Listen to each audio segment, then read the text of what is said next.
Hello children, this is your online class of SST. Welcome to this class. Today we will discuss chapter 12, that is natural disasters. Nature is very powerful. It provides us with everything. Sometimes calamities are caused by nature. Such calamities are called natural disasters. Earthquakes, tsunamis, floods, droughts, landslides, volcanic eruptions, cyclones, etc. They cause damage to life and property. चलिए इस lesson में हम कुछ natural disasters के बारे में पढ़ते हैं और हमें क्या प्रिकॉशंस लेनी चाहिए ये भी डिस्कस करते हैं। Earthquake. Our earth's crust is based on tectonic plates. These plates are in constant motion as they are on the earth's mantle, which is made of molten rocks. और जब भी ये प्लेट्स एक दूसरे से टकराती हैं तो छोटे या बड़े अर्थक्वेक्स आते ही आते हैं। Earthquakes are a regular activity. कभी कभी अर्थक्वेक्स इतनी लो इंटेंसिटी के होते हैं कि वो हमें पता भी नहीं चलते, और कभी कभी जब इनकी इंटेंसिटी ग्रेटर होती है तो हम इन्हें स्ट्रांगली फील करते हैं और जान और माल की भी काफ़ी हानि होती है। वो पॉइंट जहाँ से अर्थक्वेक स्टार्ट होता है उसे फोकस कहते हैं, और फोकस के डायरेक्टली अबव लैंड पर जो पॉइंट होता है उसे एपिसेंटर कहते हैं। Earthquakes are most intense at the epicentre. Earthquake को मेजर और रिकॉर्ड करने के लिए सिस्मोग्राफ का यूज होता है। Scientist use the Richter scale for measuring the intensity of an earthquake. Precautions: run out of the building immediately, stand away from buildings, lamp posts, etc. During an earthquake, one should not stand near the outer walls or windows. If it is not possible to get out of the building, one must take cover under heavy furniture. There can be equally devastating aftershocks, so one should not enter the building immediately after an earthquake. Regular drills to make people aware of the do's and don'ts during an earthquake must be carried out in schools and offices. Tsunami. जब सी bed disturb होता है तो tsunami आती है। It displaces large amount of water. Tsunami केवल coastal areas में ही आती है। The huge waves carry massive quantities of water and they can travel much further inside the coast, posing a threat to life and property. अक्टूबर 2004 में हमारी country सहित 14 और countries Indian ocean में आई डरावनी सुनामी से प्रभावित हुए थे। ऐसा दावा किया गया था कि 2,30,000 से भी ज़्यादा मौतें हुई थी उस सुनामी में।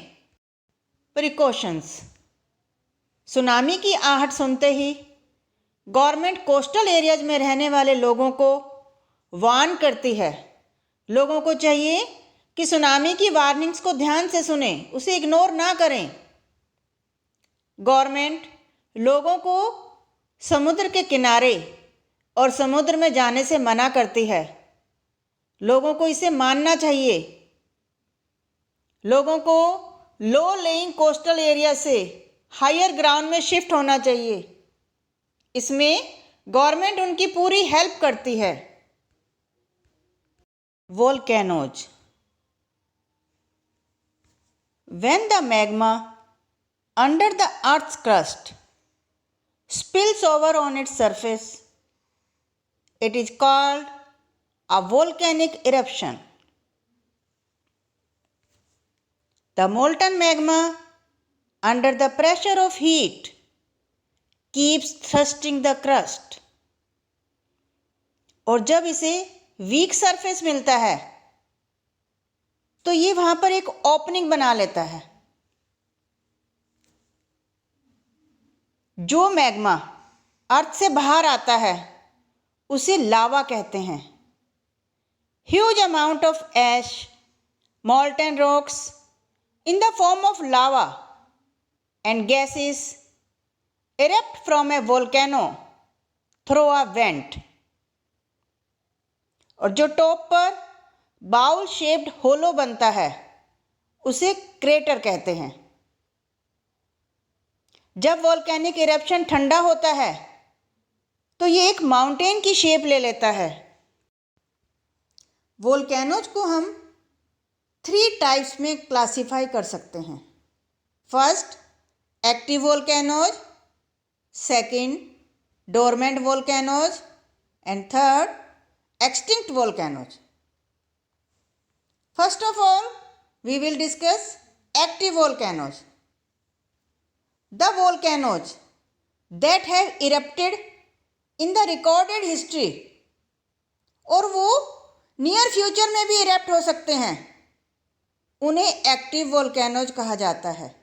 Example, mount Etna in Italy. Second, dormant volcanoes. जो वोल्केनोज लंबे समय से इरप्टेड नहीं हुए लेकिन रीसेंट पास्ट में वो एक्टिव थे, उन्हें डोरमेंट वोल्केनोज कहा जाता है। एग्जाम्पल, माउना किया इन हवाई। And third, extinct volcanoes. जो वोल्केनोज काफ़ी लंबे पीरियड से इरप्टेड नहीं हुए और आगे भी एक्टिव होने का कोई साइन नहीं दिखा रहे, उन्हें एक्सटिंक्ट वोल्केनोज कहा जाता है। Example, mount Kilimanjaro in Africa. Precautions. जिन साइट्स में रिसेंटली वोल्केनिक एक्टिविटीज हुई हैं वहाँ पर रहने से बचना चाहिए। एक्चुअल इरप्शन से पहले ही इरप्शंस के साइन विजिबल हो जाते हैं। इस केस में लोगों को तुरंत वोल्केनो के आसपास के एरिया को छोड़ देना चाहिए और उस एरिया को खाली करने की प्रक्रिया के दौरान लोगों को वोल्केनो के रिस्क और उपायों से अवेयर कराना चाहिए। फ्लड्स। कभी कभी नदियों का पानी ओवरफ्लो हो जाता है और ड्राई लैंड्स में मूव करने लगता है। इससे वो लैंड जलमग्न हो जाती है। This cause floods. अक्सर बाढ़ तब आती है जब मॉनसून के दौरान बहुत ज़्यादा बारिश होती है या पहाड़ों की बर्फ तेजी से पिघलने लगती है। Flash floods occur when there is a cloud burst which causes heavy rainfall in a small area. Another reason for flash floods is breaking of dams that release massive quantity of water at once. Flood से ना केवल life और property का loss होता है बल्कि कई तरह की वाटर बॉर्न डिजीजेज भी हो जाती हैं। साफ पीने के पानी की तंगी हो जाती है। Floating remains of humans and livestock pose health hazard in the affected areas. Precautions. जिन एरियाज में ज़्यादा बाढ़ आती है उन्हें बनाते समय इस बात का ध्यान रखना चाहिए कि फ्लड्स के दौरान पानी का प्रवाह ठीक हो। ऐसे एरियाज में ड्रेनेज सिस्टम फ्लड्स के अनुकूलित होना चाहिए ताकि पानी आसानी से ड्रेन्ड हो सके। बाढ़ प्रभावित क्षेत्रों में निकासी के पर्याप्त उपाय होने चाहिए। फूड, वाटर, मेडिसिन्स और दूसरी ज़रूरी चीज़ें इमरजेंसी के लिए पर्याप्त मात्रा में स्टॉक्ड होनी चाहिए। पीने का पानी यूज करने से पहले उबाल लेना चाहिए और फ्लड प्रोन एरियाज में सबसे ज़रूरी एहतियात क्या है, वो है अफॉरेस्टेशन, यानी इन एरियाज में हमें ज़्यादा से ज़्यादा पेड़ उगाने चाहिए। ड्रॉट्स। सूखा एक कॉमन प्राकृतिक आपदा है जिसके कारण ह्यूमन्स को गंभीर आर्थिक कठिनाइयों का सामना करना पड़ सकता है।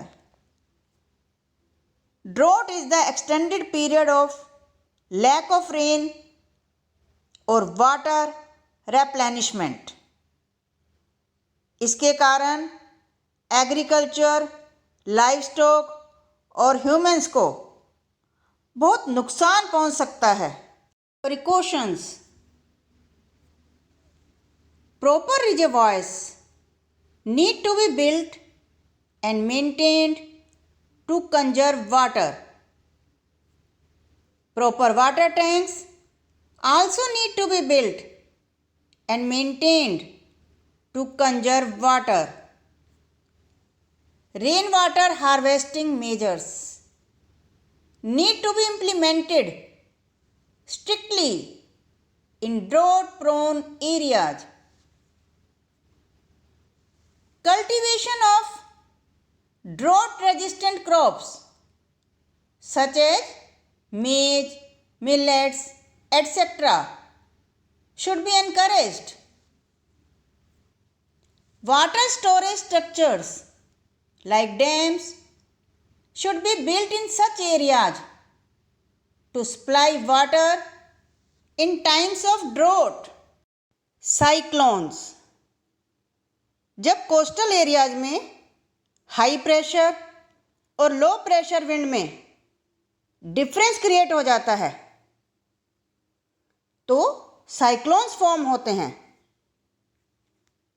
Cyclones are huge storms of very high speed with a center of low pressure surrounded by high pressure wind which is rotating. They cause damage to life and property. Precautions. Early warning systems should be installed in the cyclone prone areas to warn people.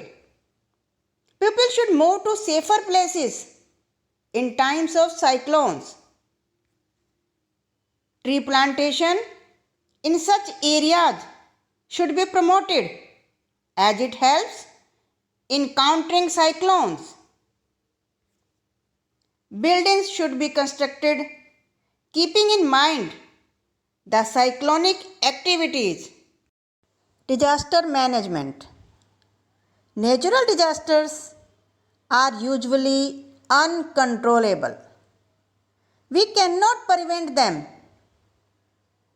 It includes steps right from creating awareness among people and preparing them before a disaster to post-disaster activities. Forewarned is forearmed. If proper early warning systems are installed in areas prone to natural disasters and people are adequately trained, then the risks of damage could be minimized. Inclusion in elementary education. Children should be taught and trained in measures to take during natural disasters through mock drills and exercises. Formation of emergency response teams. Emergency response teams would be better prepared to respond quickly to emergencies like earthquakes, tsunamis, floods, cyclones, etc. than other civic agencies. So children, this lesson has been completed. Thank you. Bye bye. Take care.